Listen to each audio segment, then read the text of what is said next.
TVT au cœur de l'information.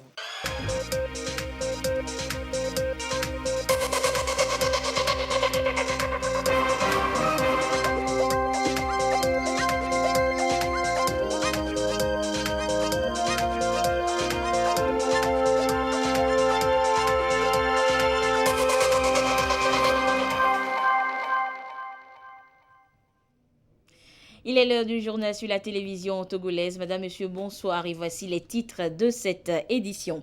Pour la deuxième fois consécutive, les députés à l'Assemblée nationale adoptent à l'unanimité les lois portant prorogation de l'état d'urgence sanitaire dans notre pays.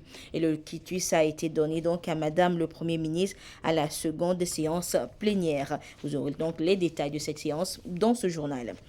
Et puis, parlons toujours de la COVID-19. La seconde étape de la campagne vaccinale a débuté ce mardi dans le Grand Lomé et pour une seconde cible. Les détails dans ce journal également.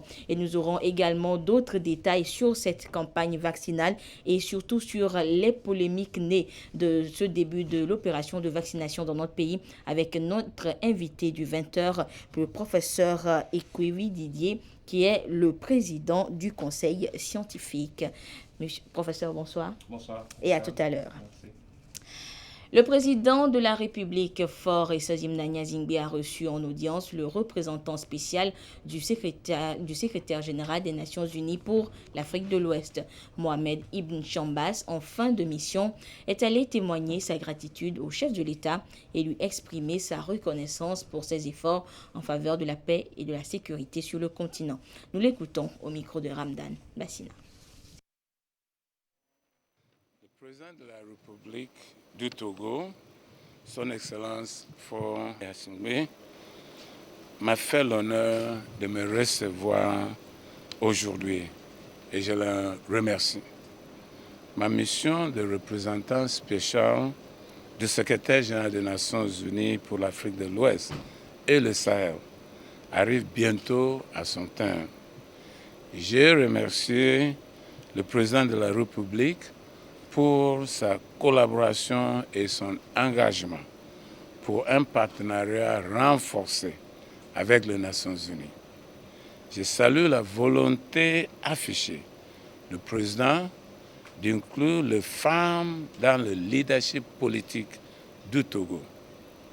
La présence de femmes à la tête de l'Assemblée nationale, de la primature et de plusieurs ministères sont des exemples positifs. À cet égard, j'invite également les autorités nationales à poursuivre leurs efforts en vue de renforcer la participation des jeunes qui représentent un atout majeur pour le Togo.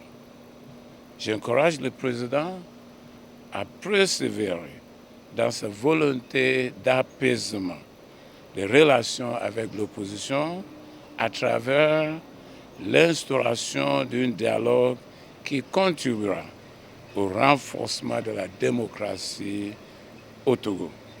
Je félicite le gouvernement du Togo pour sa contribution à la stabilité et la sécurité régionale, notamment à travers son appui au groupe de suivi de la soutien à la transition au Mali.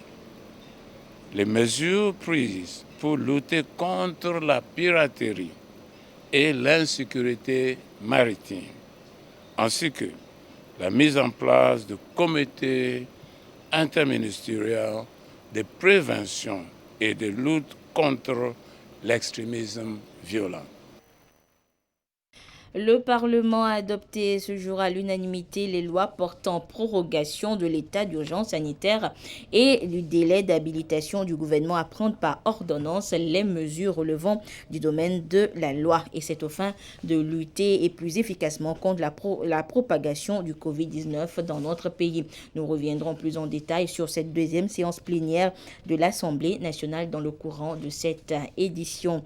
Et puis, sachez que le Togo poursuit donc sa campagne de vaccination de la population contre la COVID-19. Après le personnel de la santé, c'est au tour des populations du Grand Lomé. Cette phase cible exclusivement les personnes de 50 ans et plus et celles de moins de 50 ans porteuses de comorbidité. Elle a démarré ce jour dans toutes les formations sanitaires publiques du Grand Lomé. Le reportage du constat avec Isaka Aruna avec la voix de Sandra Aziabi. Parmi les sites retenus pour accueillir cette campagne de vaccination anti-Covid de Grand Lomé, le centre médico-social à Gouenivé. Il sonne 11h20. Boukari, la cinquantaine dépassée, arrive sur les lieux. Sur la liste d'enregistrement, il est la 77e personne. Il vient de prendre sa piqûre. Non, pour le moment, je ne sens rien. Je n'ai pas à écouter les autres de la rue pour dire que non, ce vaccin fera... Non. C'est moi-même qui ai pris l'initiative de venir parce que je trouve un gain, un intérêt pour ce vaccin. Je suis venu pour me faire vacciner, pour éviter ce mal ou bien cette maladie. L'opération a démarré depuis 7h30 et tout se passe bien selon les agents vaccinateurs. Ça se passe très bien parce que depuis le matin, déjà à 7h30, les gens sont venus pour se faire vacciner. Ils se bousculaient. Tout le monde voulait rapidement prendre sa dose et partir. Effectivement, on les a satisfaits. Tout le monde est satisfait. Et ils ont pris leur dose et ils sont contents d'avoir leur dose. Même ambiance au CMS au Kakaveli. Malgré les folles rumeurs et les infox sur les réseaux sociaux sur la vaccination, comme la vie s'est décidé à venir prendre sa dose. Pour dire la vérité, j'ai hésité avec cette histoire de AstraZeneca qui a été sorti des trucs. Mais je me suis dit qu'il vaut mieux que je sois immunisé contre la maladie. Il ne faut pas que je sois peut-être le premier dans ma famille ou bien parmi mes amis à l'attraper parce que je ne me suis pas fait vacciner. Donc il fallait que je vienne. Je dirais à ceux qui hésitent encore, ils n'ont qu'à prendre leur courage en deux mains. Ils n'ont qu'à avoir le courage de venir faire le vaccin. Je crois que ça va sauver beaucoup de gens. Ici, en dehors des dispositions pratiques, c'est un travail de psychologie qui est fait pour accompagner les candidats à la vaccination. Depuis le matin, nous avons beaucoup de personnes qui sont arrivées pour se faire vacciner. Lorsque ces personnes arrivent, nous les entretenons sur le vaccin, les conduites à tenir avant et après la vaccination. Si je m'en tiens aux effets indésirables, comme tout médicament qu'on prend, il peut avoir des effets indésirables parce que chaque personne réagit par rapport à son organisme. Et donc, nous les entretenons par rapport au comportement à suivre. Nous invitons la population, les cibles, ceux qui sont concernés par la vaccination, de venir s'enregistrer et de se faire vacciner afin qu'ensemble nous puissions lutter contre cette maladie. Dans le cadre de cette phase, le gouvernement a mis en place un dispositif qui facilite l'accès des populations aux informations et aux sites de vaccination. L'opération se déroule tous les jours sur les sites des 37 formations sanitaires publiques de Grand Lomé. Elle va couvrir 10 jours. Et voilà donc pour plus de détails et plus d'informations sur la campagne vaccinale en cours justement dans notre pays. Nous sommes sur ce plateau comme annoncé avec le président du conseil scientifique, professeur Koumavi Didier Ekwevi. Professeur Ekwevi, bonsoir. Bonsoir Anita. Alors près d'une semaine après le lancement officiel de la campagne, professeur, dites-nous déjà, est-ce qu'on peut faire un bilan? Si on veut parler du personnel de la santé qui s'est déjà fait vacciner. Comment s'est déroulée l'opération? L'opération s'est très très bien déroulée puisque nous avons commencé à préparer cette campagne depuis plusieurs semaines. Nous avons essayé de sillonner toutes les régions. Moi-même, j'étais dans la région des Plateaux pour expliquer à la population les bienfaits de la vaccination et ceci était très important pour une meilleure adhésion de l'ensemble de la population, également du personnel soignant qui était visé en premier. Nous avons commencé cette campagne le 10 mars en donnant l'exemple, en faisant vacciner Madame le Premier ministre, les membres du gouvernement, les membres du conseil scientifique, justement pour rassurer la population que le vaccin qui est au Togo est un bon vaccin. Puis la campagne, elle a réellement commencé le 11 et le 12. Et après 2 jours de campagne, c'est 31 000 personnes vaccinées au niveau du personnel soignant, ce qui fait une couverture de 90%, ce qui est extraordinaire et très très très loin des chiffres qu'on peut observer en Europe où à peine 50% du personnel de santé est vacciné. Donc nous sommes très contents de cette première phase de vaccination et elle continue aujourd'hui avec l'ensemble du personnel dans le Grand Lomé, notamment les personnes les plus fragiles, les personnes à risque qui vont développer des formes graves de la maladie. Et donc, on espère également, disons, une couverture également comme pour le personnel soignant, 90% et plus pour la population. Tout à fait, parce que nous sommes persuadés que le vaccin permettra de réduire les formes graves de la maladie, de réduire également les hospitalisations et par conséquent diminuer la surcharge hospitalière. Et c'est ce que nous essayons de poursuivre comme but.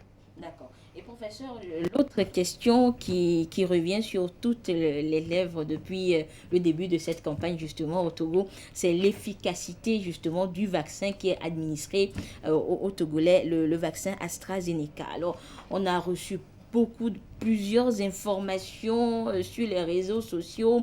On apprend également sur d'autres médias la suspension dans plusieurs pays européens. Professeur, dites-nous, que se passe-t-il concrètement? Alors, ce qui se passe, c'est un phénomène classique. C'est un phénomène classique parce qu'il faut savoir que le vaccin, c'est un médicament, mais tout médicament va entraîner des effets secondaires ou bien des effets indésirables. Il n'y a pas de médicament sans effet indésirable. Si vous avez un médicament sans effet indésirable, ce n'est pas vrai.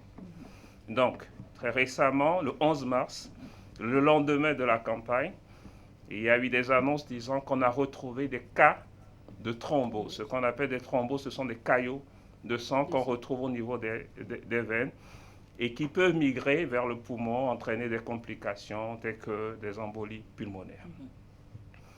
50 cas, d'accord, chez 8 millions de personnes vaccinées.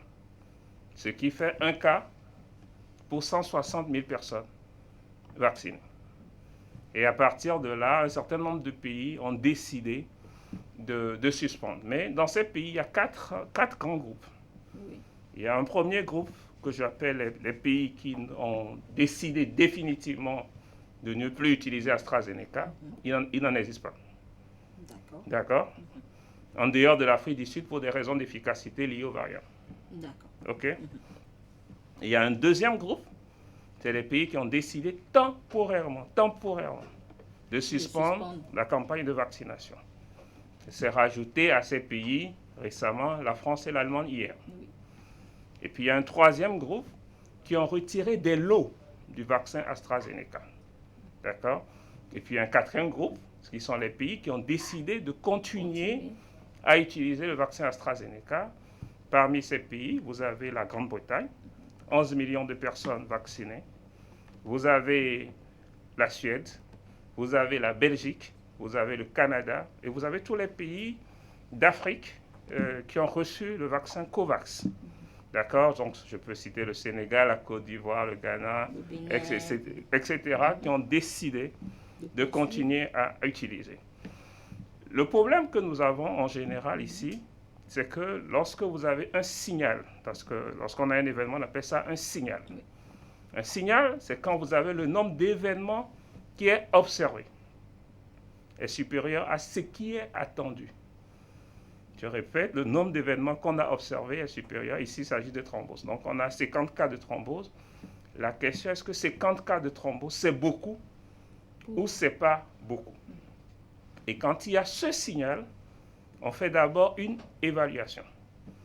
Et après l'évaluation, on prend une décision.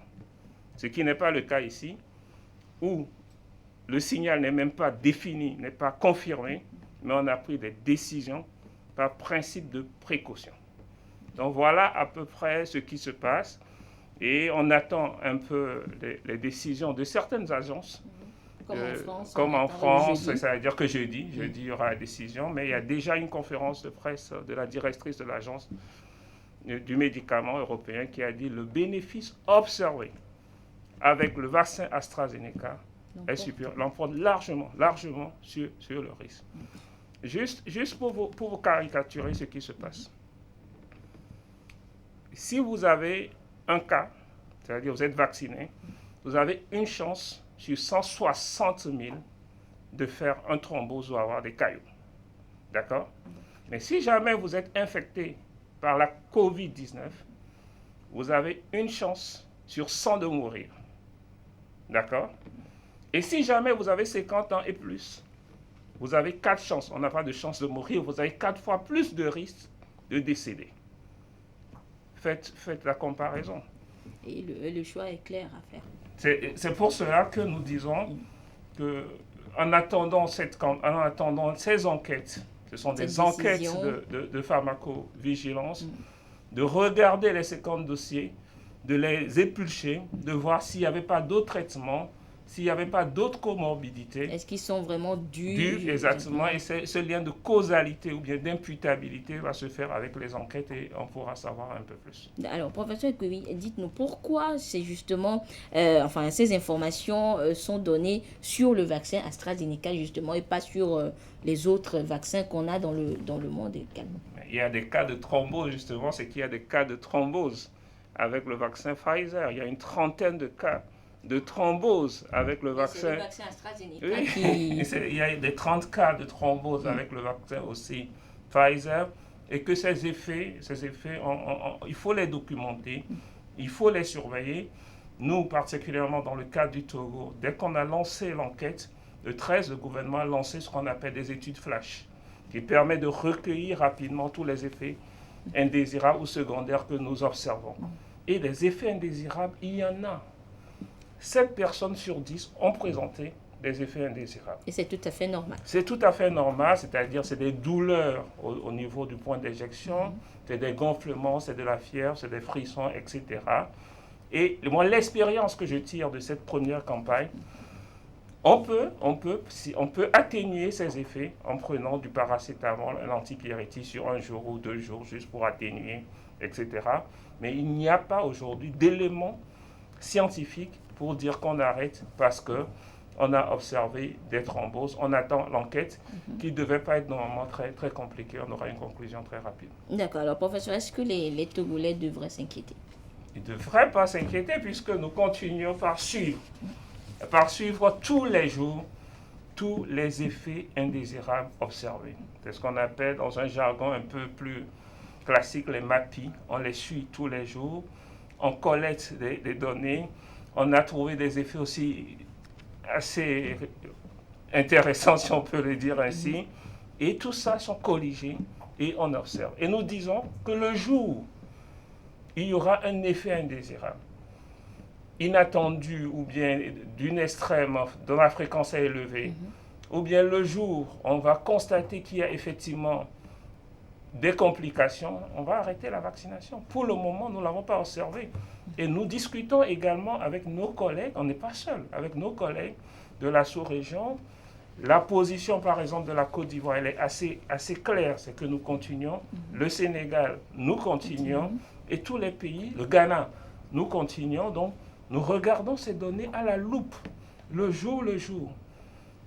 Quel est l'intérêt du personnel de santé ou du gouvernement de vacciner en s'attendant à des décès? Il n'y a aucun. Moi, je me suis fait vacciner. J'ai présenté des effets secondaires comme tout le monde. Et ces effets secondaires sont là. Mes parents se sont fait vacciner. Quel intérêt nous avons à faire vacciner des gens qui nous sont proches? Et pour quel but? Pour les protéger. Pour réduire de 90% les formes graves. Pour réduire les décès, pour éviter la surcharge hospitalière, pour une reprise économique très rapide. D'accord. Et professeur, vous avez déjà commencé justement. Alors, si vous avez un dernier message à l'endroit des populations qui seront justement les autres cibles de la campagne qui a déjà commencé. La campagne, elle a commencé. Maintenant, c'est pour les autres populations. Nous avons donné l'exemple.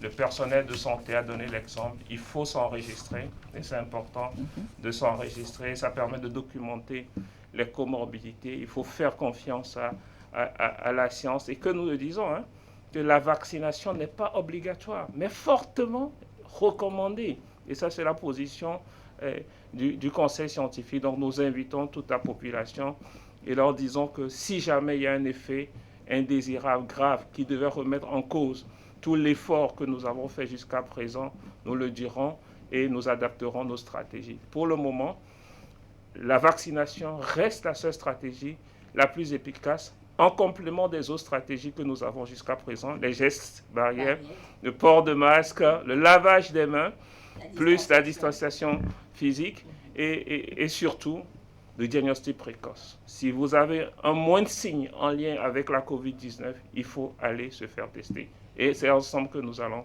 réussir à gagner cette bataille.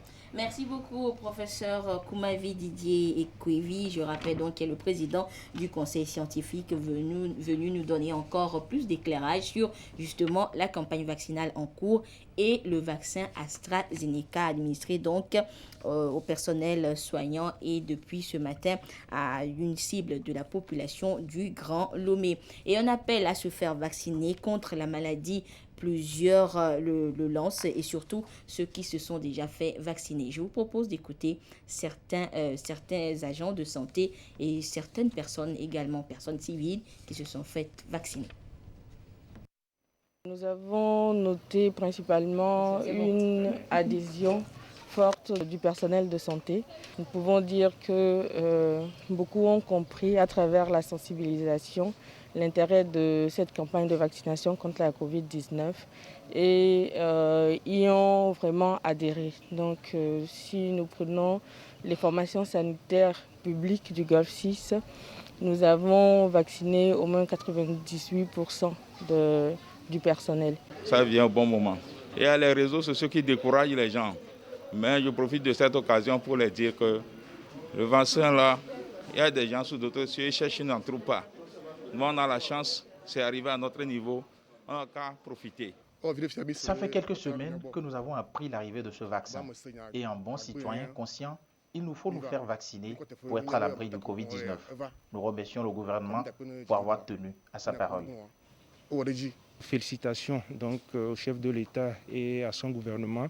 Donc nous exhortons le reste du personnel qui ne se sont pas encore fait vacciner à le faire rapidement en vue justement de se faire protéger, donc d'éviter de développer les formes graves et de rompre la chaîne de transmission. Et la campagne vaccinale anti-Covid lancée le mercredi dernier par le chef du gouvernement s'est poursuivie donc les 11 et 12 pour le personnel soignant. Et comme vous l'aurez donc compris, plus de 36 000 agents de santé ont été mobilisés sur l'ensemble du territoire national. Cette première phase de la vaccination est une réussite selon le gouvernement qui appelle la population du Grand Lomé à se mobiliser à partir de lundi pour se faire vacciner. Les précisions pour cette seconde étape de la vaccination dans ce sujet signé Ekwe Sarah. Du 11 au 12 mars 2021, le personnel soignant était soumis à la vaccination anti-Covid sur l'ensemble du territoire national. Une première phase de la campagne vaccinale tant attendue qui a reçu l'adhésion remarquable des agents de santé. La mobilisation était palpable dans les différents centres de santé du pays au cours des 2 jours de la campagne. Un grand succès, d'ailleurs salué par le gouvernement. C'est désormais au tour de la population du Grand Lomé de se soumettre à l'exercice pour permettre au pays de diminuer la charge de la maladie. Mais tout le monde n'est pas concerné par cette opération. Elle s'adresse aux personnes de 50 ans et plus, celles de moins de 50 ans et porteuses de comorbidités, notamment hypertension artérielle, diabète, cancer, infection au VIH-Sida, maladie rénale, maladie respiratoire chronique. Le dénombrement de ces personnes cibles a démarré depuis ce lundi 15 mars 2021. Il se fera de 3 manières.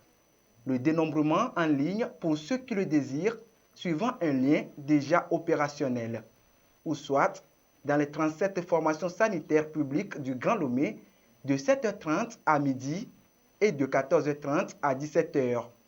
Les personnes incapables de s'inscrire en ligne ou de se rendre dans les formations sanitaires feront l'objet d'un dénombrement porte-à-porte à leur domicile.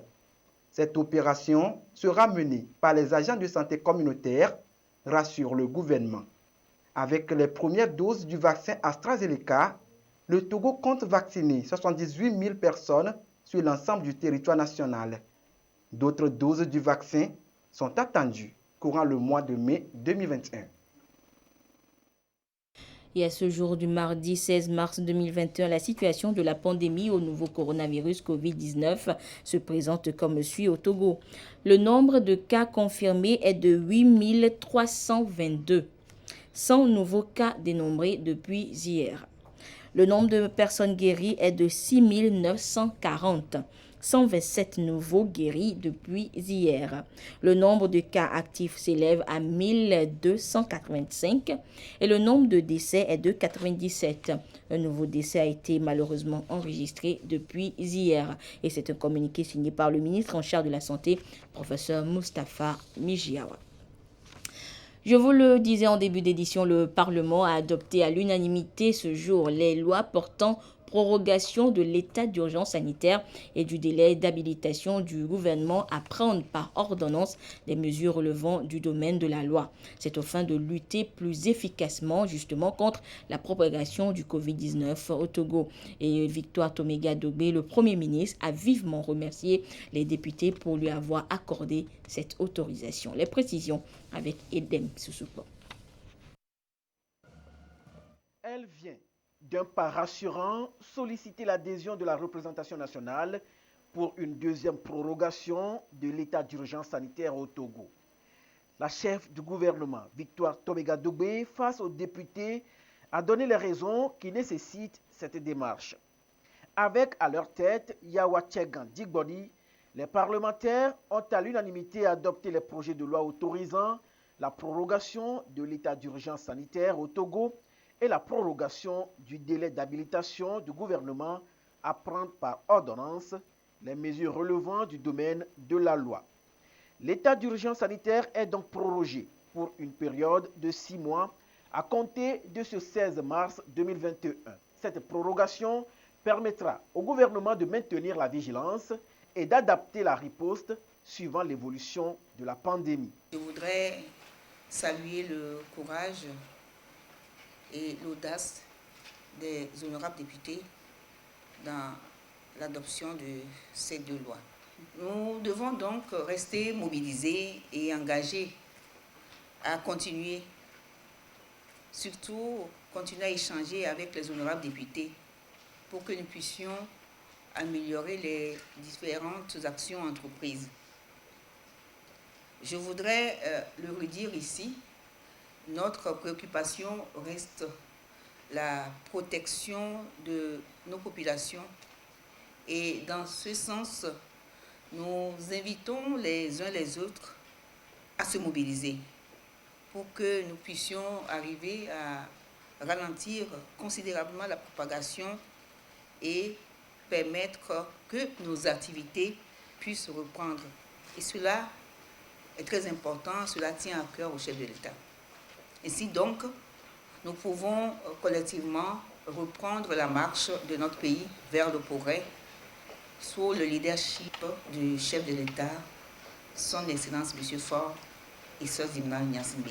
Si la situation sanitaire est en voie d'amélioration avec le début de la campagne vaccinale, les dernières données restent tout de même préoccupantes et nécessitent une action toute particulière de la part du gouvernement. Et la représentation nationale semble comprendre cette posture du gouvernement. Malgré les mesures audacieuses prises pour la riposte et les succès tangibles constatés, notamment avec le début de la vaccination contre la COVID-19 qui augure d'une stabilisation, la situation demeure préoccupante.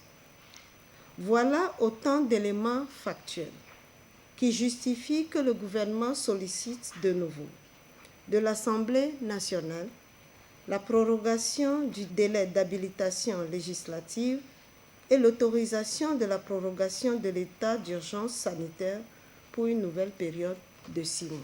Le maintien de ce dispositif juridique, calibré jusqu'au 16 septembre 2021, permettra non seulement de conserver les mesures strictement nécessaires à la lutte contre l'épidémie, mais aussi une réactivité indispensable en cas de résurgence localisée du virus.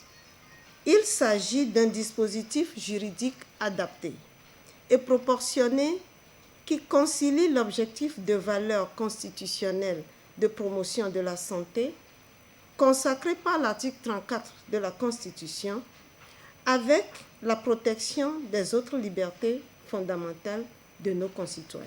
Depuis le début de cette crise sanitaire, le Togo fait montre d'une certaine agilité pour endiguer le mal. Le Togo est d'ailleurs considéré comme l'un des pays ayant mis en place des mécanismes appropriés pour faire barrière au Covid-19.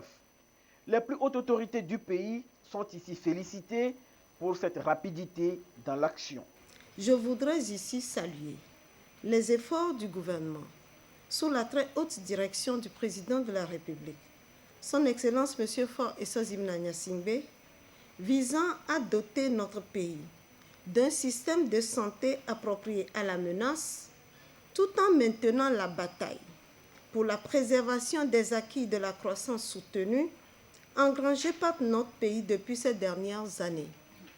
Mieux encore, les performances économiques réalisées, de même que les mesures en vue d'une relance, sont déjà palpables. Nous vous prions, Madame le Premier ministre, de bien vouloir transmettre à son Excellence, Monsieur le Président de la République, l'admiration de notre institution pour tous les efforts consentis depuis le début de cette crise sanitaire. Je tiens aussi à vous remercier, Excellence, Madame le Premier ministre, ainsi que vos collaborateurs pour votre participation effective à la séance de ce jour et la qualité des éléments que vous nous avez apportés. À cette date du 16 mars 2021, le Togo a enregistré 8 222 cas positifs, 96 décès et 1313 cas actifs. La létalité est ainsi estimée à 1,16%. On envisage atteindre 60% d'immunité collective à travers la vaccination.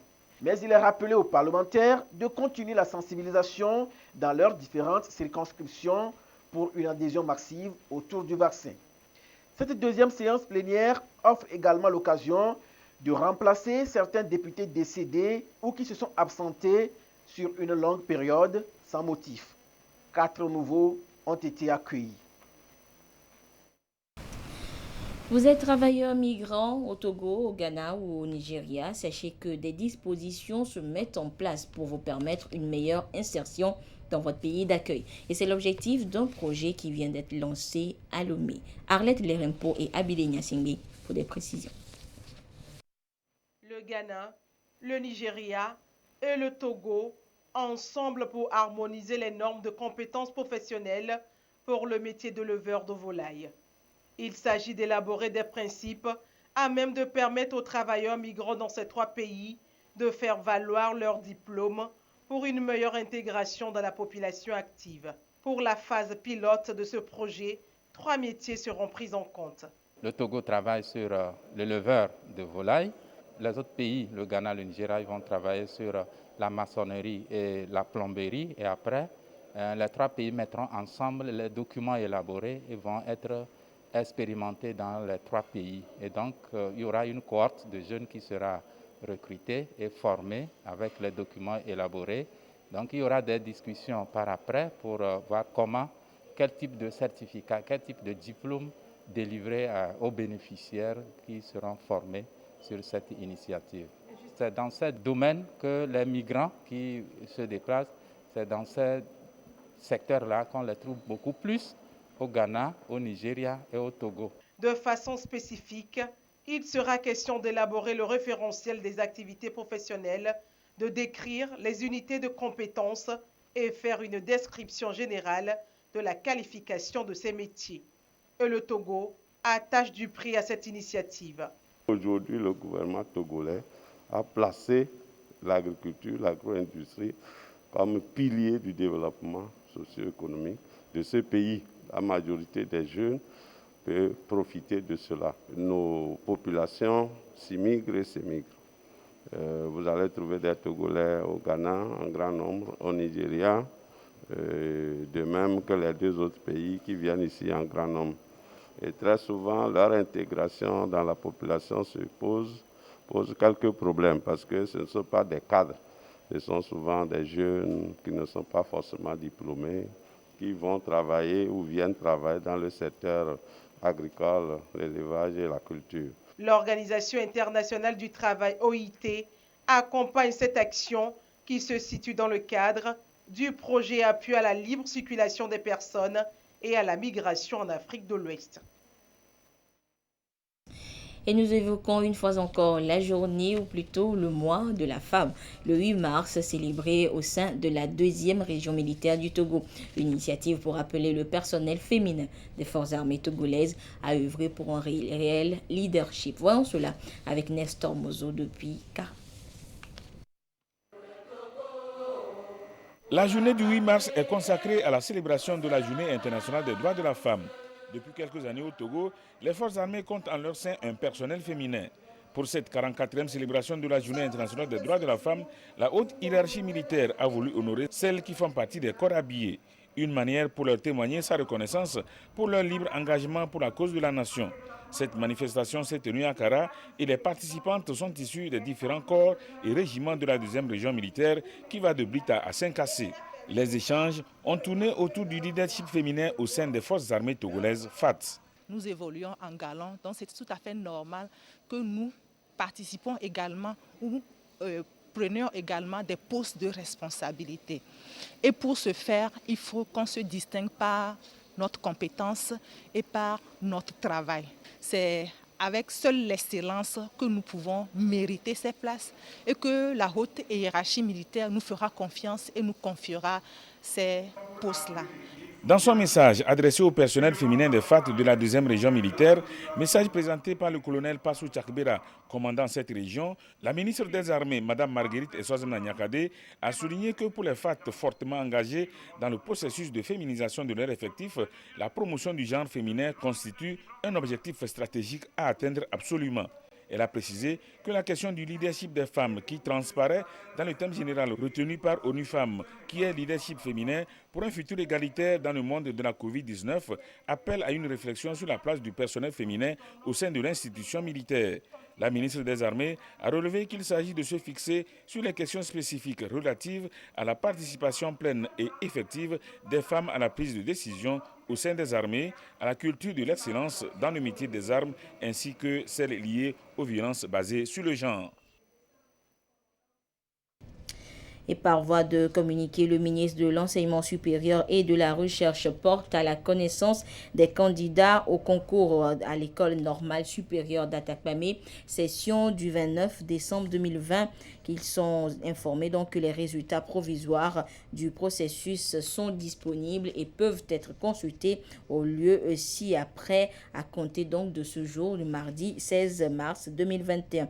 Au cabinet du ministère de l'Enseignement supérieur et de la Recherche, à l'Université de Lomé, à la direction des affaires académiques et de la scolarité DAS, au décanat de la faculté des sciences FDS, à l'Université de Kara, à la direction des affaires académiques et de la scolarité DAS, au décanat de la faculté des sciences et techniques FAST, à l'ENES d'Atakpamé, aux directions régionales de l'éducation de Dapaon, Kara, Sokodé, Atakpamé et Thiévier.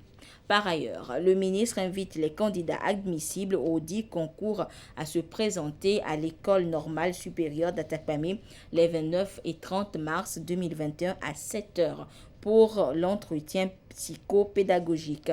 Se munir d'une pièce d'identité, carte nationale d'identité, passeport, carte d'électeur en cours de validité. En outre, les candidats admis sont informés que la rentrée est fixée au lundi 12 avril 2021 à 7h. Un communiqué signé donc par le ministre en charge de l'enseignement supérieur, Majesté Iou Wateba. Et c'est sur ce communiqué donc que se referme cette édition. Merci de votre fidélité à la télévision togolaise. Excellente suite de nos programmes. Au revoir.